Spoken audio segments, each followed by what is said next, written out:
first of all, they didn't have nuclear weapons. Okay, this needs to be said. Despite Dumpy Don claiming to have destroyed all 3 of Iran's nuclear sites and mean completely obliterated, as he says, goes through them like butter, he'll say, it turns out that that's a complete lie, added to the pile with all of his other lies, am I right? The UN's Nuclear Watchdog went on Face the Nation today and absolutely dropped the bombshell on Trump, pun intended. Check this out. There was roughly 400 kilograms, which is just under 900 pounds of highly enriched uranium before the attacks. I know these are in small canisters and relatively easy to move. Do you have any idea where that was moved and if it was moved before the attack? We presume, and I think it's logical to presume, that when they announce that they are going to be taking protective measures, this could be part of it. But as I said, we don't know where this material could be, or if part of it could have been, under the attack during those 12 days. So some could have been destroyed as part of the attack, but some could have been moved. So there has to be, at some point, a clarification. If we don't get that clarification, this will continue to be hanging, over our heads as a potential problem. So this is why I say it's so important, first of all, for Iran to allow our inspectors to continue their indispensable work as soon as possible. If we don't know where the highly enriched uranium is, and cannot account for all the centrifuges, is there still a risk that they could be rushing towards a bomb? We don't want to be alarmists here, and I don't want to be part of a messaging that would be spreading, as I say, alarm. But we need to be in a position to ascertain, to confirm what is there and where is it and what happened.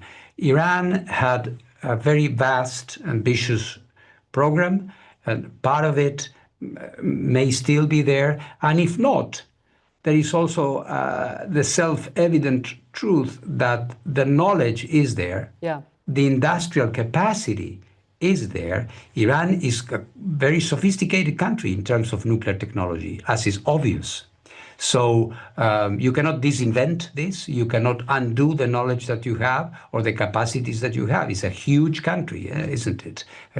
So I think this should be the incentive that we all must have to understand that military operations or not, you are not going to solve this in a definitive way militarily. Up until these strikes, Iran was still disclosing information to the IAEA in certain amounts. Well, there were deficits. There were some things that they were not clarifying to us, but our inspection work was constant.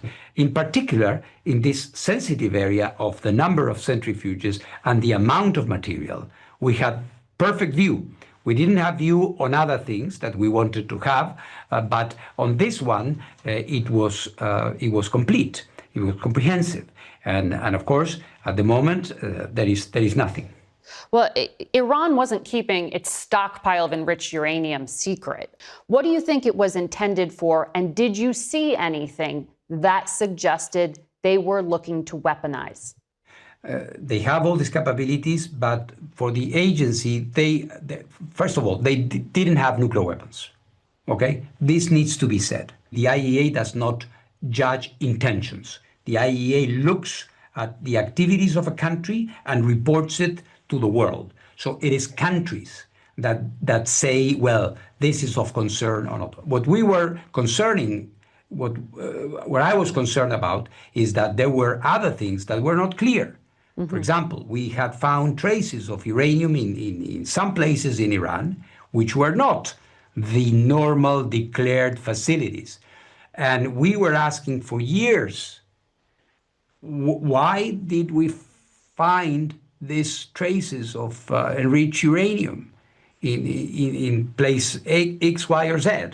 And we were simply not getting credible answers. If there was material, where is this material? So there could be even more. We don't know. This is why we need to go back. That report that you gave about some of these open questions or unanswered questions, the Iranians are pointing to it now, and the foreign minister seems to be sort of blaming you for the military strikes. He said it wasn't honest and fair, your report.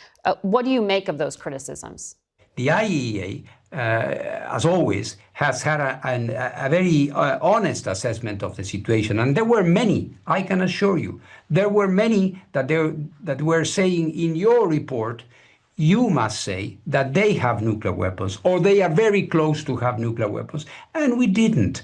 We simply didn't because this was not what we were seeing. But you also said you couldn't verify that it was a peaceful program. Absolutely, because we have to say everything. People here are looking for clarity, and there's confusion in the United States. CBS is reporting that the Defense Intelligence Agency assesses Iran's program was set back a few months, but once they dig out, they could resume in a number of months. They have to rebuild electrical and water supplies. The CIA and the National Intelligence Directors say the facilities were destroyed, and it would take years to rebuild. Israel says the military program is set back many years. What's the truth here? What do you make of these assessments? All of that depends on your metrics, Margaret. If you tell me it will take them 2 months or 3 months, for what? Right. The capacities they have are there. They can have, in a matter of months, I would say, a few cascades of centrifuges spinning and producing enriched uranium, or less than that. But as I said, frankly speaking, one cannot claim that everything has disappeared and there is nothing there. It is clear that there has been severe damage, but it's not total damage, first of all. And secondly, Iran has the capacities there, industrial and technological capacities. So if they so wish, they will be able to start doing this again. Now, Trump, for his part, is going on Fox News and claiming that the Iranians didn't move anything and that he completely destroyed Iran's nuclear capabilities. But we all know that the liar-in-chief has a hate-hate relationship with the truth. They were trying to seal up the entrance to where the bomb would most likely go in. And they did that. They were working on that. And the bomb went through it like it was butter, like it was absolute butter. Because I saw reports that there were 400 kilograms, 800 pounds that they moved. But I wonder if it's traceable. I mean, if they were to have moved, they didn't move anything. They didn't move anything. You know what they moved? Themselves. They were all trying to live. They didn't move anything. Now, I, for one, believe, as many do, that Trump is just trying to manufacture consent for a ground invasion of Iran.